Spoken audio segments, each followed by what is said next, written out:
Bismillahirrahmanirrahim. Babun fil muraqabah. Bab pada menyatakan muraqabah. Muraqabah dengan makna memerhati kepada diri sendiri, memerhati pada amalan kita, memerhati perkara yang kita nak buat, memerhati benda yang ada di hadapan kita dengan teliti dan sungguh. Ini makna muraqabah. Memerhati kerana nak jaga keselamatan diri. Dan sebab itu dalam bahasa Arab, kawalan penjara, diubuh bangunan tinggi tempat pengawal duduk, itu tempat muraqabah. Muraqabah bukan saja tengok, nak jaga keselamatan. Ini berkait dengan nak jaga keselamatan diri kita sendiri, supaya jangan terjumus ke dalam kejahatan dan kemusnahan. Dan Allah Ta'ala juga sentiasa memerhati kita, memerhati sebagaimana lebih hebat pada pengawal penjara memerhati kawalan penjara. Qala Allah Ta'ala, alladhi yaraka hina taqum wa taqallubaka fis sajidin. Surah Asy-Syu'ara ayat 218 hingga 219. Firman Allah Ta'ala, Dialah Tuhan yang melihatmu wahai Muhammad sallallahu alaihi wasallam ketika engkau bangun dan ketika engkau berbalik-balik di dalam sujud, di kalangan orang-orang yang sujud.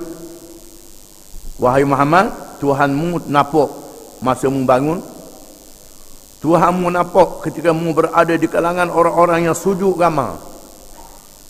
Yang sujud ramah ni bukan saja Tuhan nampak kita sujud, ada tamakninah ke tak ada tamakninah. Bahkan Tuhan tahu dan nampak masa sujud tu kita ingat ke apa? Ingat ke lembu ke, ingat ke kubah di padang ke, ingat ke barang apa masa sujud, Tuhan tahu belaka. Masa kita sujud tu. Di sinilah Allah Ta'ala menyuruh Nabi kita Muhammad SAW khusyuk ketika bersemayang. Walaupun ayat ini ditujukan kepada Rasulullah sallallahu alaihi wasallam, tetapi untuk mengajar umat dia supaya khusyuk ketika bersemayang. Kerana pada masa semayang, sama ada semayang seorang, sama ada semayang jemaah. Kita duk fikir kita semayang jemaah sampai ratus orang, ribu orang. Tuhan nak tengok warna ribu-ribu orang ni, Tuhan satu saja. Kepada Tuhan sama je. Ribu orang, juta orang, berapa triliun pun macam tengok seorang. Itulah ilmu Allah Ta'ala. Ilmu Allah Ta'ala, ilmu yang tak terhingga, ilmu yang kita tak mampu nak fikir. Sehingga Allah Ta'ala melihat segala gerak-geri kita masa semayang, masa berdiri dan masa sujud. Bukan saja gerak tubuh badan kita, termasuklah gerak akal, fikiran dan hati kita. Wa qala ta'ala wa huwa ma'akum aina ma kuntum. Al-Hadid ayat 4. Dan firman Allah Ta'ala, dan dia sentiasa bersama kamu di mana saja kamu berada. Allah Ta'ala sentiasa bersama dengan kamu di mana saja kamu berada. Dengan sebab itu, orang yang berjuang, yang berdakwah, nak menyatakan kebenaran agama Islam, jangan takut, jangan gentar. Allah Ta'ala sentiasa bersama dengan orang yang bersama dengan agama dia. Nabi Musa berdepan dengan Fir'aun.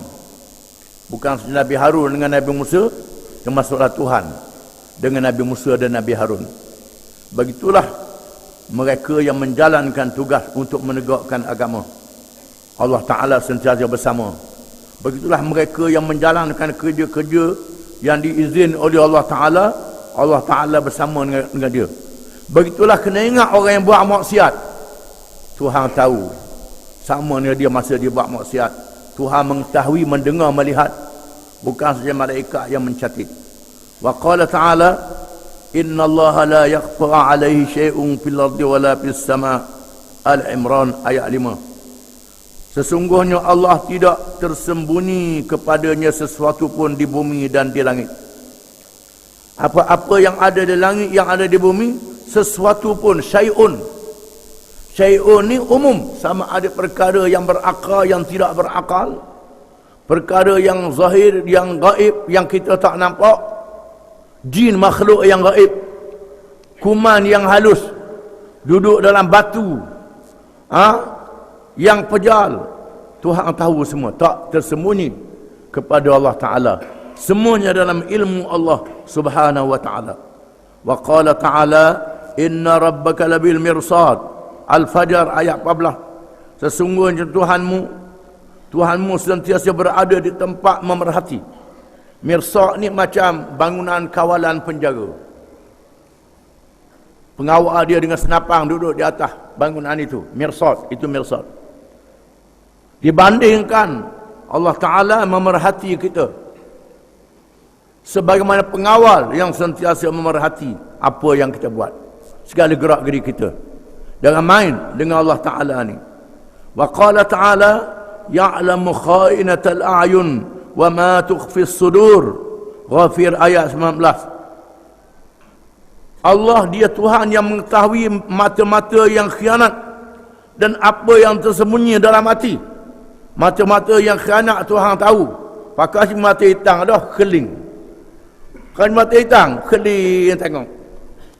Tengok benda-benda yang diharamkan oleh Allah Ta'ala. Keling. Walaupun orang tak nampak mata kita, Tuhan nampak mata kita. Tuhan nampak mata-mata yang khianat. Khainatul a'yun wa ma tukhfis sudur, dan apa yang tersembunyi dalam hati, semuanya tidak tersembunyi di sisi Allah Subhanahu wa Ta'ala. Allah Ta'ala mengetahui segala-galanya. Itulah sifat tahu bagi Allah Ta'ala. Tahu yang tidak terhingga. Tak usah bahas siapa tak faham.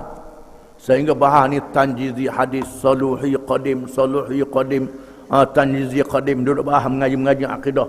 Itu semua huraian falsafah yang menyebabkan orang jadi payah faham.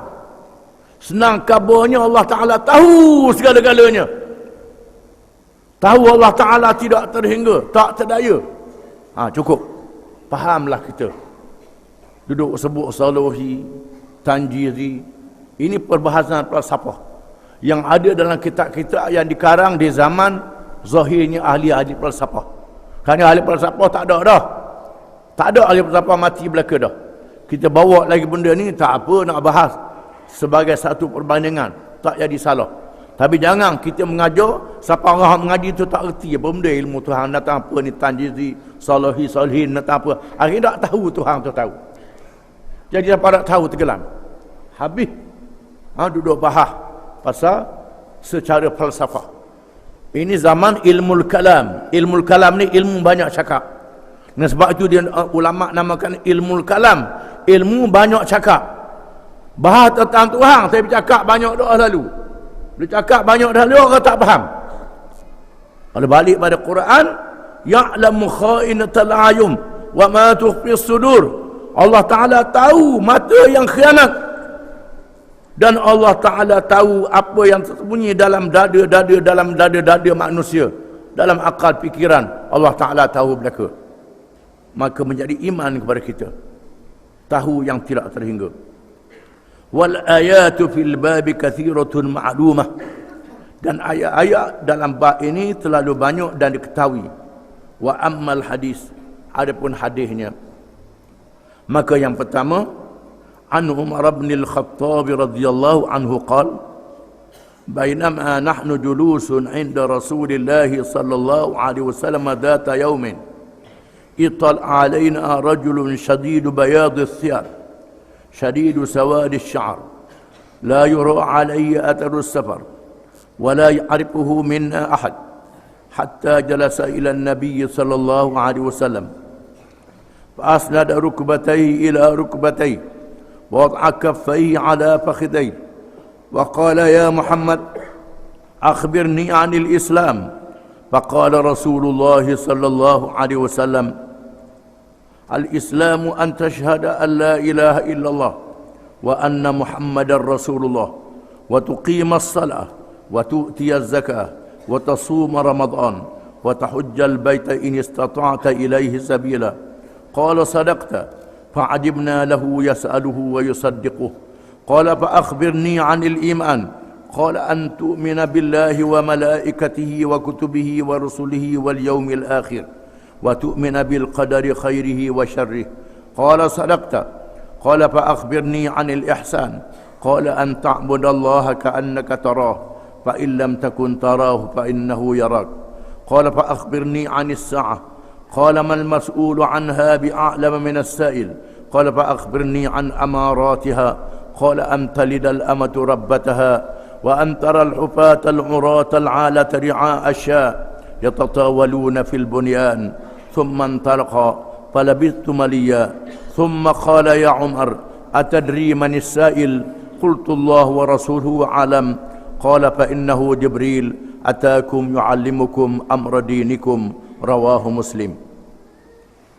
Maksudnya dari Umar bin Al-Khattab radhiyallahu an, katanya, sedang kami berada duduk di sisi Rasulullah SAW pada satu hari, tiba-tiba muncul kepada kami seorang lelaki, yang tidak dikenali, yang terlalu putih pakaiannya, sangat bersih, yang terlalu hitam rambutnya kemah, sikap hitam, yang tidak dilihat kepadanya tanda-tanda perjalanan, dan tidak seorang pun kalangan kami yang mengenalinya, sehingga dia duduk di sisi Nabi SAW.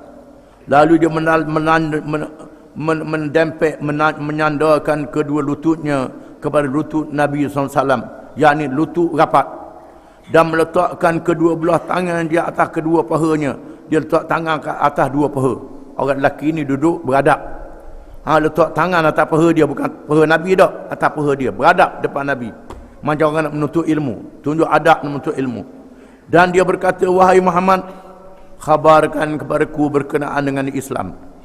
Maka sabda Rasulullah SAW, Islam itu ialah engkau mengaku, yakni mengaku dengan lidah, menyaksikan dengan lidah, menyaksi dengan makna mengaku dengan lidah, dan percaya dengan hati bahawa tidak ada Tuhan yang sebenar melainkan Allah, dan bahawa Muhammad itu Rasulullah.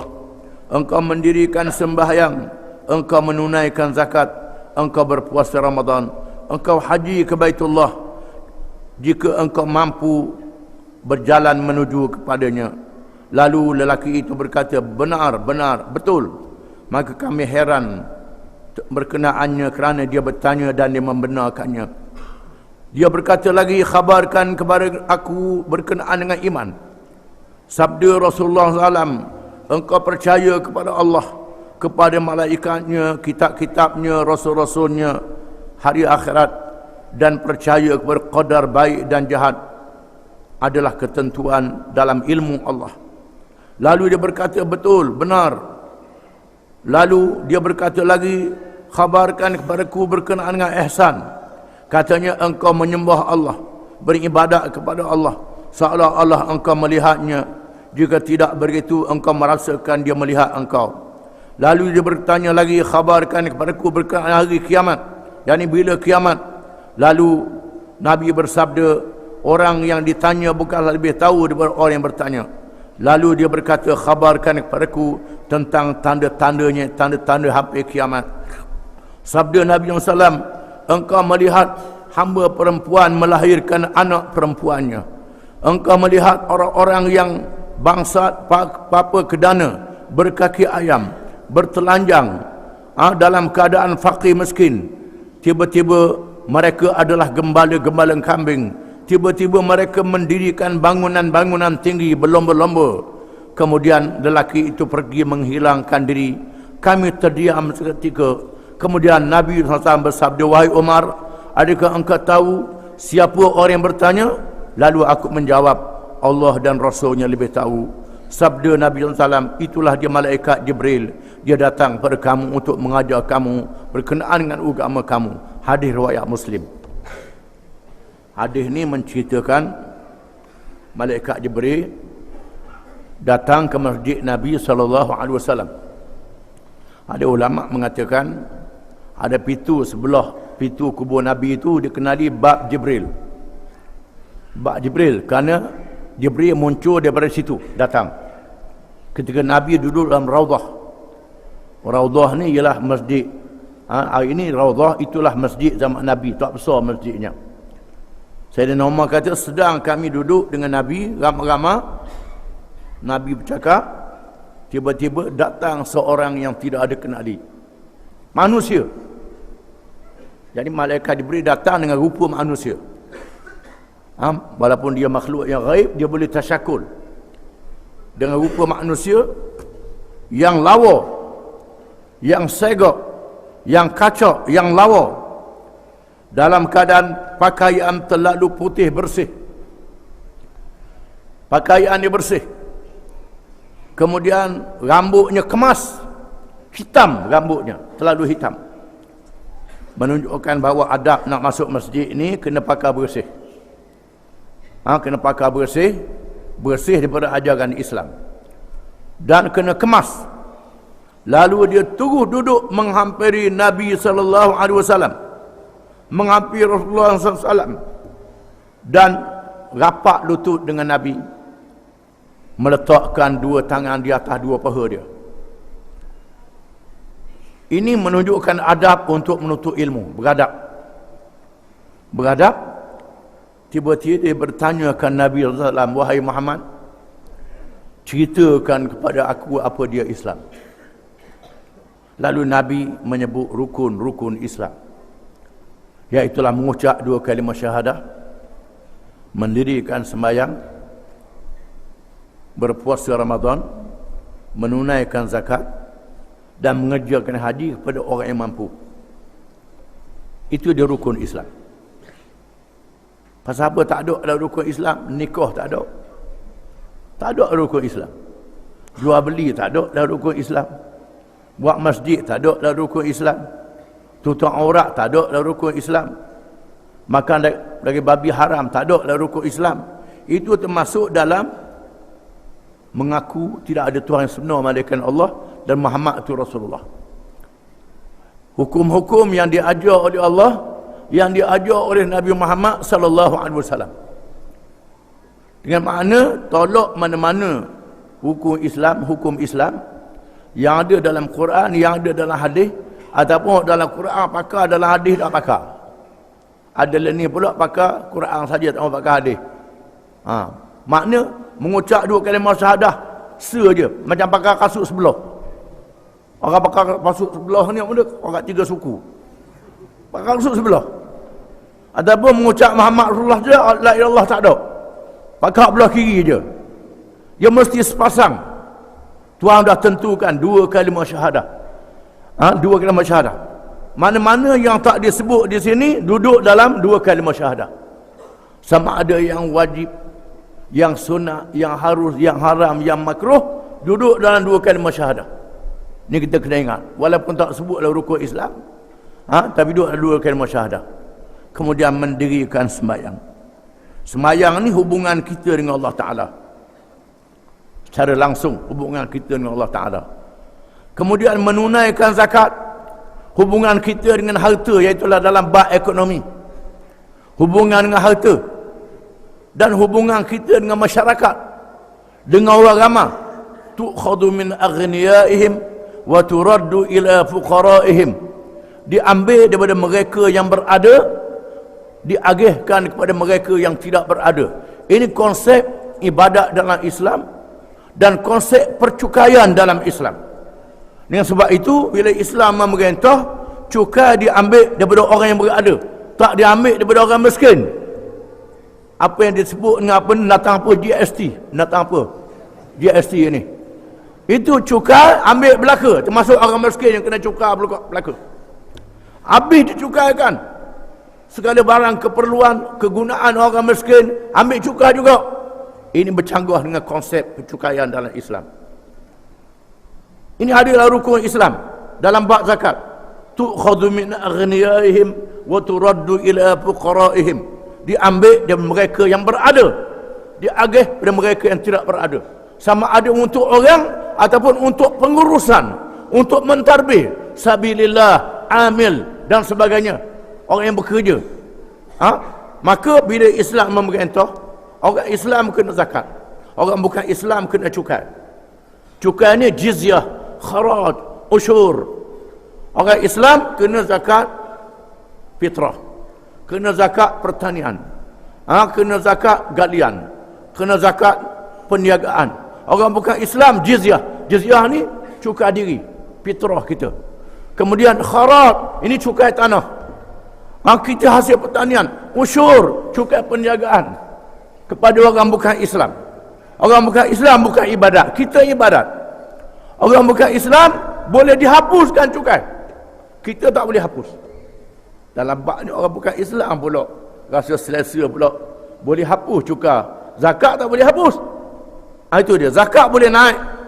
Zakat qadar dia, nisab. Cukai ni mengikut kebijaksanaan pemerintah, ikut kebijaksanaan dia, dan boleh dihapuskan.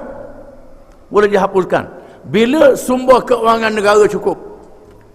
Bila kita tidak boleh menunaikan tanggungjawab, di antaranya disebut jizyah. Jizyah ni daripada jazak. Jazak dengan makna kita ambil cukai daripada orang bukan Islam yang mampu. Yang tak mampu tak boleh diambil.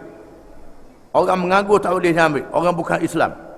Yang diambil jizyah, cukai daripada dia untuk kita jaga keselamatan, jaga keamanan dia, jaga keselamatan dia jadi rakyat kita. Zaman Sayyidina Umar ditugaskan Abu Ubaidah Amir bin Jarrah. Abu Ubaidah ni ganti Khalid bin Walid. Abu Ubaidah ni adalah salah seorang 10 sahabat yang Nabi janji masuk syurga, yang Nabi sebut Aminul Ummah, orang yang amanah kalangan umat. Sayyidina Umar kata, kalau Abu Ubaidah masih hidup, aku lantik dia jadi khalifah selepas aku. Tapi dia mati, zaman Sayyidina Umar mati kena taun. Abu Ubaidah ni, Abu Ubaidah ni memang seorang yang bijak, mengendalikan urusan. Bila tentera Rom yang jumlahnya 1 juta mengancam keselamatan wilayah Islam di sebelah barat di bawah jagaan Abu Ubaidah, lalu Abu Ubaidah memulang balik cukai yang diambil daripada orang yang bukan Islam. Jizyah dipulang balik, cukai dipulang balik, beri balik ke tuan dia.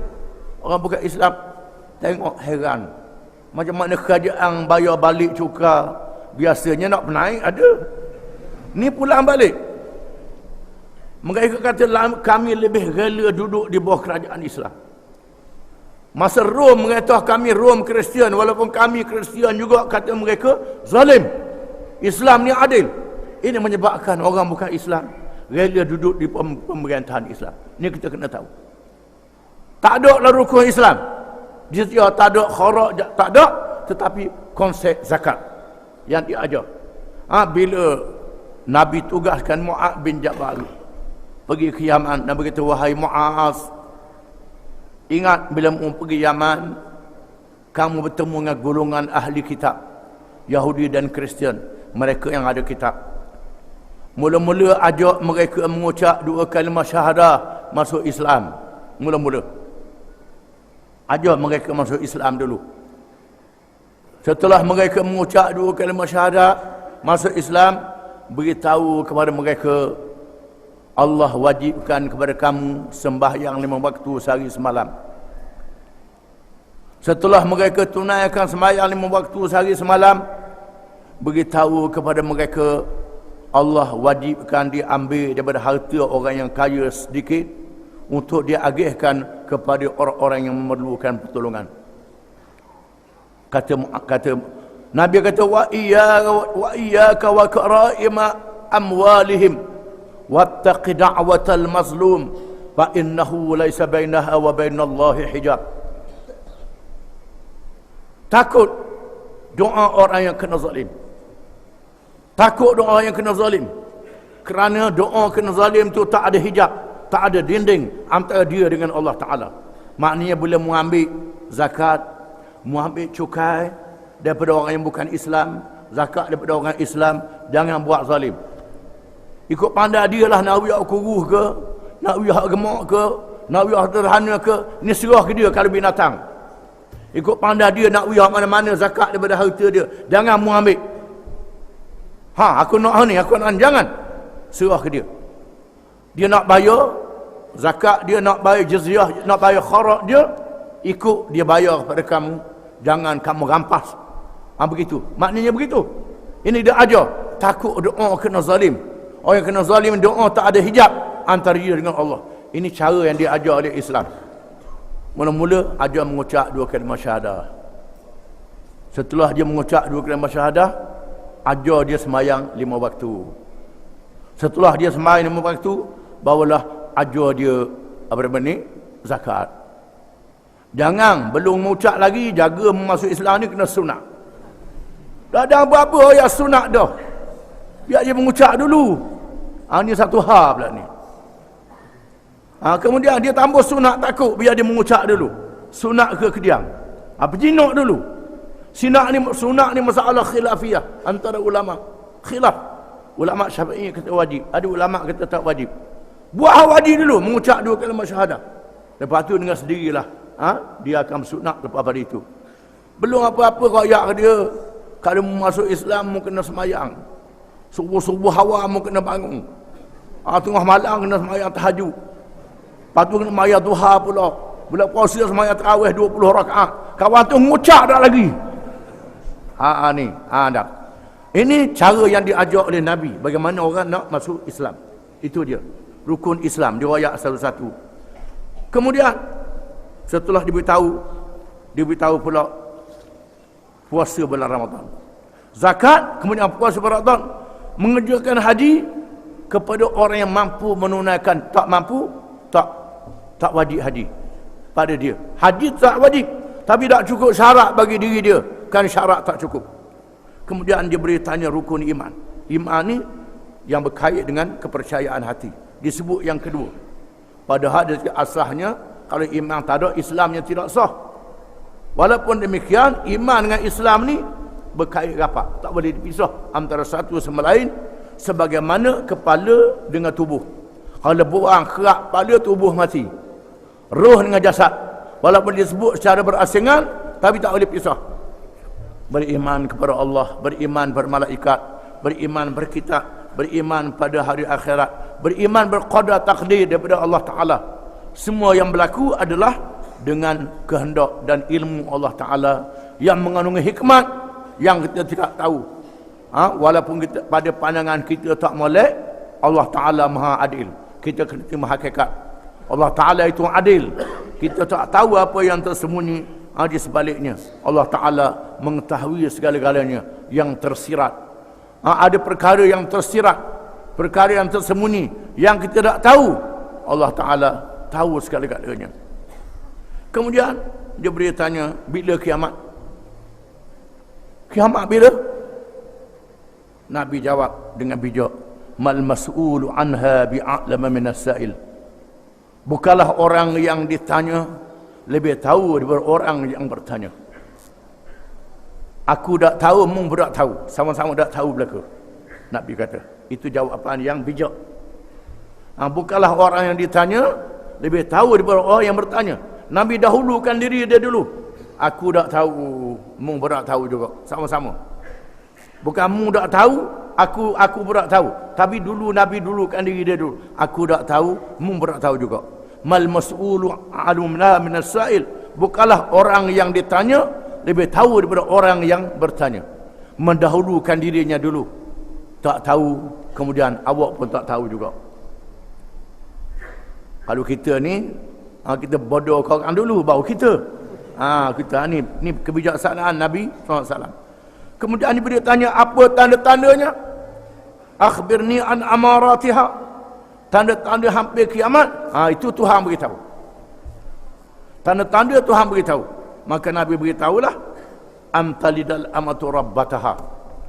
Hamba perempuan melahirkan tuan yang perempuan. Para ulama menafsirkan hadis ini. Yang pertama menunjukkan di akhir zaman orang perempuan jumlahnya terlalu besar. Ramai sangat orang perempuan lebih pada orang lelaki. Sehingga tak cukup orang lelaki, ramai orang perempuan. Akan jadi begitu. Dengan sebab peperangan, dengan sebab jenayah, manusia sendiri yang buat akalan,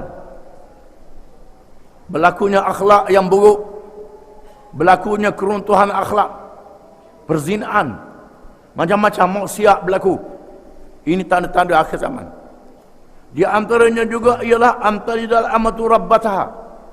hamba perempuan melahirkan anak perempuan yang menjadi tuan kepada hamba mak dia. Jadi tuan kepada mak dia. Mak melahirkan anak perempuan lari, mak jadi tukang jaga rumah. In rabbataha, akan jadi tuan kepada anak yang dilahirkan. Itu dia. Itu akhir zaman, menunjukkan durhaka. Durhaka pada kedua ibu bapa, berlaku akhir zaman. Wa antaral hufata, engkau akan melihat orang yang berkaki ayam, tak kena kasut tak kena. Al-urata, yang tak ada pakaian. Al-alata, yang bangsat miskin, apa kerana ri'a asya', mereka adalah gembala-gembala kambing. Yatatawaluna fil bunyan, mereka berlomba-lomba berebut, bertanding untuk mendirikan bangunan-bangunan yang tinggi. Kita tengok sekarang ni ada ke tak? Ada dah. Di mana tempatnya? Negeri Teluk, negeri Arab. Negeri Arab sendiri, negeri kafir tu padang dia kafir. Ini negeri Arab sendiri, negeri yang kaya raya. Saudi, Qatar, Bahrain, Emirates, Kuwait, Oman, negeri-negeri yang kaya raya ni, yang dulunya penduduknya adalah gembala kambing, gembala unta, payah hidup, airnya payah. Bila berjumpa minyak, duit banyak selalu. Berduit banyak, siapa tak tahu nak letak duit. Padahal tempat letak duit banyak. Lepas letak duit banyak, orang lapar di Afrika, orang miskin di Malaysia, Indonesia pun ada ramai. Orang miskin di Bangladesh, orang susah rata-rata dunia Islam.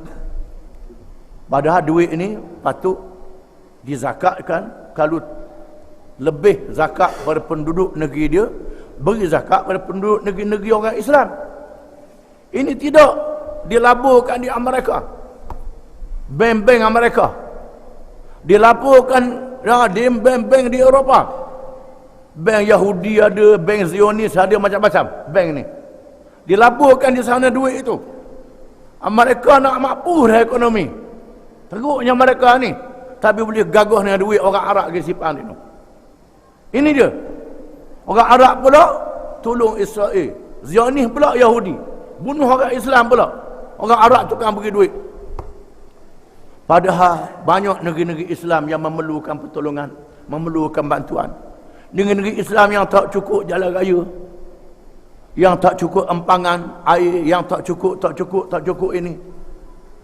Patutnya dia laburkan duit yang banyak ini di negeri orang Islam yang susah.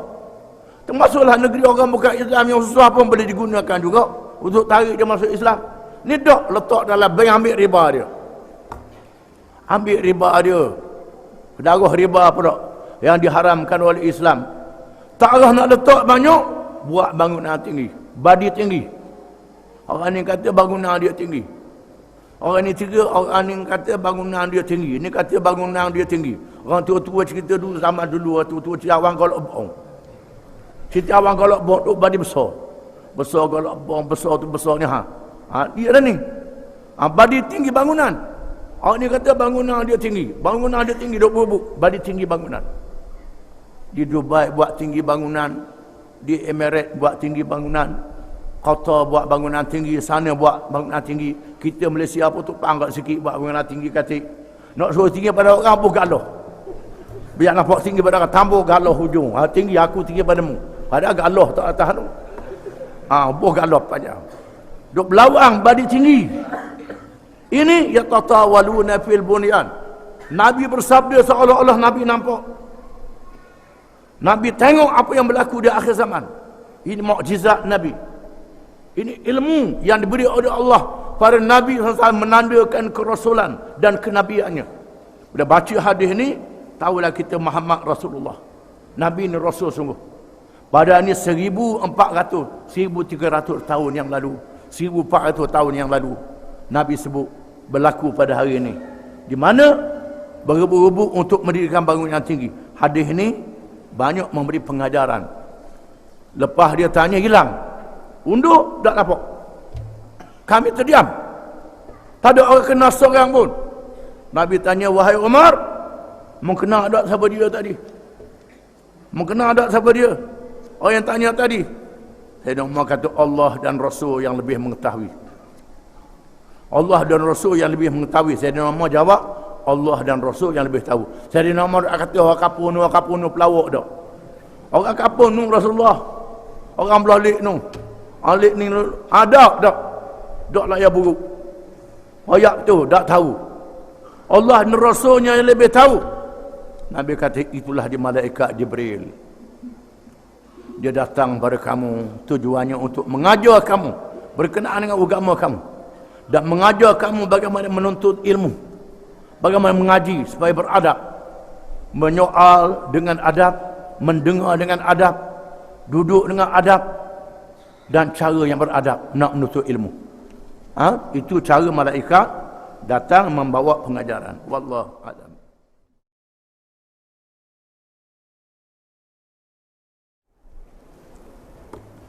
Bismillahirrahmanirrahim. An Abi Dzarr Jundub bin Junadah wa Abi Abdurrahman Mu'adz bin Jabal radhiyallahu anhuma an Rasulillah sallallahu alaihi wasallam qala ittaqillaha haitsuma kunta wa atbi'is sayyi'ata al-hasanata tamhuha wa khaliqin nasa bi khuluqin hasan. Rawahu Tirmidzi wa qala hadithun hasan. Dari Abi Dzar Jundub bin Junadah dan Abi Abdurrahman Mu'adz bin Jabal radhiyallahu anhuma dari Rasulullah sallallahu alaihi wasallam katanya, bertakwalah kepada Allah di mana saja kamu berada, ikutilah amal yang jahat itu, kejahatan itu dengan kebaikan, nescaya menghapuskan dosa kejahatan, dan berakhlaklah dengan manusia dengan akhlak yang baik. Hadis riwayat At-Tirmidzi dan katanya hadis hasan. Yang meriwayatkan hadis ini Abu Dzar Jundub bin Junadah. Abu Dzar di antara orang yang awal-awal masuk Islam. Dia bukan orang Mekah. Dia di luar Mekah. Bila dia tahu surah Zahir Nabi akhir zaman, dia pergi ke Mekah dan dia masuk Islam. Dia masuk Islam.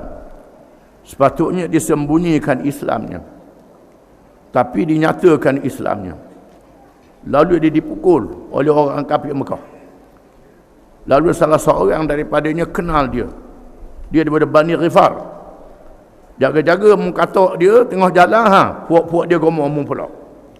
Lalu dibebaskan Abu Dzar. Dan dia balik ke kampung dia, dan bila Nabi berhijrah, dia ikut berhijrah di Madinah. Dia seorang sahabat yang disayangi oleh Nabi SAW. Nabi sayang, tapi Nabi tak lantik dia. Orang lain lantik jadi penghina perang, lantik jadi hakim, lantik jadi pemungut zakat, pemungut jizyah, lantik jadi tok mulu, lantik jadi ketua ni. Dia tak dilantik.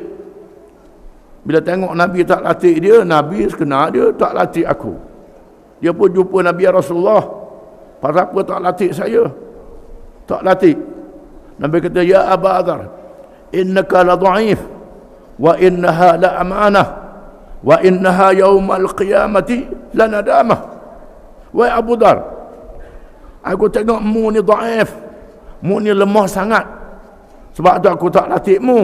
Mu ni lemah, aku tak latihmu. Di mana jawatan aku nak beri ni amanah, membawa penyesalan pada hari kiamat. Nabi kata nanti sesal pada hari kiamat. Kalau orang lain minta jawatan begitu, Nabi juga Nabi marah. Tapi Abu Dzar, Nabi tak marah. Menunjukkan bagaimana dia disayangi oleh Nabi SAW. Ini Abu Dzar Al-Ghifari. Mu'adz bin Jabal pula, ialah seorang sahabat dari kalangan Ansar yang sangat alim, yang diiktiraf alimnya oleh Nabi SAW. Dan Nabi lantik menjadi qadhi, menjadi hakim di Yaman, membantu Abu Musa al-Ash'ari, seorang sahabat yang alim, yang bijak, yang berilmu. Dia ni alim, bijak, berilmu. Belum dia pergi ke Yaman, Nabi tanya dia, wahai Muaz, aku nak tanyamu, sekiranya ada apa-apa masalah, bagaimana kamu nak hukumkan? Muaz kata, dengan kitab Allah, dengan Quran. Sekiranya tidak ada dalam kitab Allah, bagaimana dengan sunnah Rasulullah? Sekiranya tak ada sunnah Rasulullah, Muaz kata, saya berijtihad bersungguh dalam mengkaji, dan saya tidak menyimpang, tak seleweng daripada Islam. Lalu Nabi tepuk bahu dia, satu riwayat kata tepuk dada dia, dan Nabi bersabda, alhamdulillahilladzi waffaqa Rasulullah bima yurdi Rasulullah. Segala puji bagi Allah, Tuhan yang telah memberi petunjuk kepada utusan Rasulullah dengan apa yang diridha oleh Rasulullah. Itu Mu'adz bin Jabal radhiyallahu anhu, seorang sahabat yang alim, yang ditugaskan menjadi hakim, menjadi pembantu kepada gubernur Yaman, dan ditugaskan di Syam di zaman Sayyidina Umar bin Khattab radhiyallahu anhu. Di mana yang meriwayatkan hadis ini orang yang sangat penting, sahabat yang besar. Dan hadis ini riwayat Tirmizi. Tirmizi kata hadis ini hadis hasan. Hadis hasan ini rendah martabat pada hadis sahih. Hadis ini boleh dipakai hasan. Kenapa? Mungkin orang yang meriwayatkan hadis ini salah seorang daripadanya orang yang alim, yang baik, akhlaknya baik, berjuruh, yang benar, amanah, tapi ingatan dia kadang-kadang tak apa kuat. Tak apa kuat ingatan dia, boleh jadi ada kelemahan-kelemahannya. Maka hadis ini menjadi hadis hasan, tak jadi hadis yang sahih. Di mana hadis hasan menjadi hujah juga. Dia amalkan menjadi hujah. Cuma dia rendah pada hadis yang sahih. Itu dari segi ilmu hadis. Hadis ini Nabi bersabda, ittaqillaha haitsuma kunta. Bertakwalah kamu kepada Allah di mana saja kamu berada. Di mana saja kamu berada, kamu bertakwa kepada Allah. Takut kepada Allah. Kerana Allah Ta'ala yang menjadikan kita maha mengetahui, tahu hak kita sepanjang masa. Sepanjang masa tak putus. La ta'khuduhu sinatun wa la naum. Yang tidak ada mengantuk dan tidak ada tidur sepanjang masa. Masa kita tidur pun Allah Ta'ala tengok kita lagi. Bukan saja melihat, mengetahui, melihat, mendengar. Mengetahui, melihat, mendengar, semua dia dengar oleh Allah Ta'ala. Termasuk hak kita mepi, hak kita mengegar. Kita tak sedar kita kata apa mengegar. Allah Ta'ala tahu apa kita kata masa mengegar. Maka tak diambil kira dosa dan pahala. Dalam masa kita jaga, Allah Ta'ala perhati segala-galanya. Oleh kerana itu, maka kita hendaklah bertakwa kepada Allah dengan makna rasa takut kepadanya, gerun kepadanya, dengan mengikut segala perintah, meninggalkan segala larangannya, dalam keadaan yang sangat berhati-hati. Tiba-tiba buat dosa pula.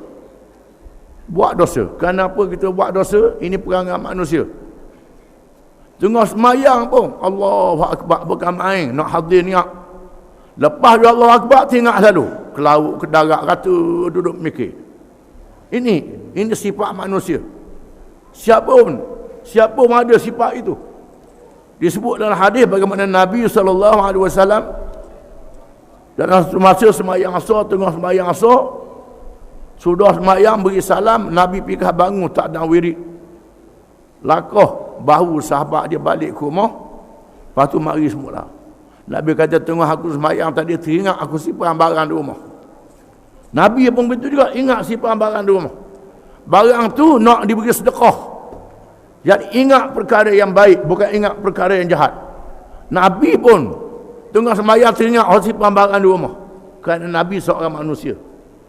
Menunjukkan bahawa manusia ni dia kadang-kadang perasaan dia ni selalu termasuk tengah buat ibadat teringat alat teriti. Kalau teringat hak molek dak apa dia teringat hak dak molek. Kemudian dia antaranya buat benda yang tak molek. Buat benda yang haram. Buat yang dilarang oleh Allah Ta'ala. Dia buat benda yang diharamkan. Tengok, dengar, buat benda yang haram. Kadang-kadang ingat ke Allah Ta'ala, tapi tak boleh nak tahan hawa nafsu kita. Hawa nafsu kita tak boleh nak tahan. Dia buat benda yang haram. Maka Nabi kata, ikuti kejahatan itu dengan kebaikan. Ikuti kejahatan itu dengan kebaikan. Kebaikan itu ialah dengan istighfar. Sembahyang sunat, sembahyang yang wajib, jangan tinggal yang wajib. Tamhuha, nascaya menghapuskan dosa kejahatan itu. Dengan sedekah, dengan kita sedekah ke orang, dengan kita tolong orang, dan bukan sahaja ibadat yang wajib, termasuklah ibadat-ibadat yang sunat, diampunkan dosanya oleh Allah Subhanahu wa taala. Dia sebut dalam satu hadis yang terkenal dalam kitab tafsir, Allah Ta'ala menurunkan ayat, innal hasanati yudhibna sayyiat, sesungguhnya kebaikan itu menghilangkan dosa kejahatan yang dibuat. Setengah ulama tafsir mengatakan diturunkan bersempena dengan seorang sahabat yang datang menghadap Nabi SAW, ya Rasulullah, saya telah mengerjakan maksiat. Saya berjalan, tengah jalan jumpa ni orang puang. Saya pegang orang puang tu, saya peluk dia, saya cium dia. Tak boleh nak tahan hawa nafsu saya. Cuma tak berzina je, tak berzina. Dia pun lepas tu teringat kesilapan temu dengan Nabi Rasulullah. Saya telah buat dosa. Saya buat. Nabi kata, salli raka'atain, semayang 2 rakaat. Nabi kata, salli raka'atain, semayang 2 rakaat. Setengah ulama mengatakan ini semayang sunat taubat.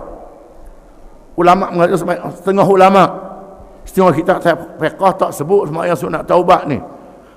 Apa-apa sahaja amal kebajikan, semayang sunat, bersedekah dan seumpamanya, boleh menghapuskan dosa-dosa yang dibuat. Ini rahmat Allah, kurnia Allah kepada hamba-hambanya. Ikutilah perkara yang jahat itu dengan amal-amal yang baik. Tamhuha, nascaya menghapuskan dosa amal yang jahat itu. Setengah ulama mengatakan ini dalam perkara dosa kecil.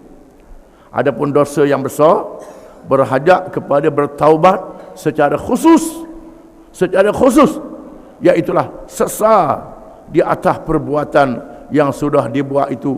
Berazam tak mau buat lagi. Berazam tak mau buat lagi. Dengan sungguh-sungguh berazam tak mau buat lagi. Setelah berazam tak mau buat lagi, buat pula dosa tu macam mana pula. Maka Allah Ta'ala buka lagi pintu taubat. Pintu taubat tetap dibuka walaupun dosa tu berulang.